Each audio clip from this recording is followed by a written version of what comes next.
সঞ্জীৱক কেতিয়াও চিৰিয়াছলি নল'ব, সাধাৰণভাৱে এৰি দিয়ক, নিজৰ মতে চলক। যাক বেছি গুৰুত্ব দিব সিয়ে সোনকালে শেষ হৈ যায়।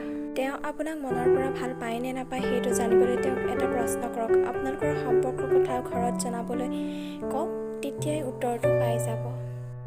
অতি কথাত ব্যক্তিত্ব নষ্ট হয়, অতি লোভত বিবেক নষ্ট হয়, অতি নিমখত চব্জি নষ্ট হয় আৰু অতি অহংকাৰে মানুহৰ পতন হয়। প্ৰেম কৰিলে অভিমান হ'বই। ইজনে সিজনৰ অভিমানবোৰ যেতিয়া ভাঙি দিয়া হয় তেতিয়াই মৰমবোৰ বেছিকৈ বাঢ়ি যায়। শেষ বুলিলে একোৱেই শেষ নহয়। মনত ৰাখিব, বতাহত সৰি পৰা ফলৰ পৰাও নতুন গছৰ জন্ম হয়।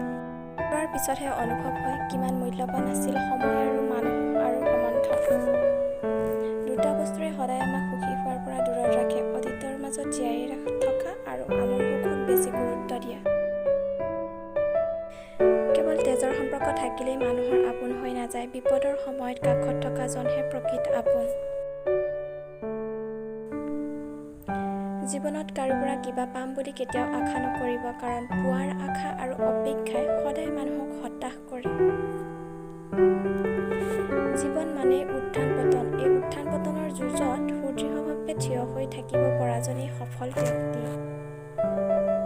মৃত্যুৱে জীৱনক সুধিলে, সকলোৱে তোমাক কিয় ভাল পায় আৰু মোক বেয়া পায়? তেতিয়া জীৱনে উত্তৰ দিলে, কাৰণ মই এটা ভাল লগা মিছা আৰু তুমি এটা বেয়া লগা সঁচা।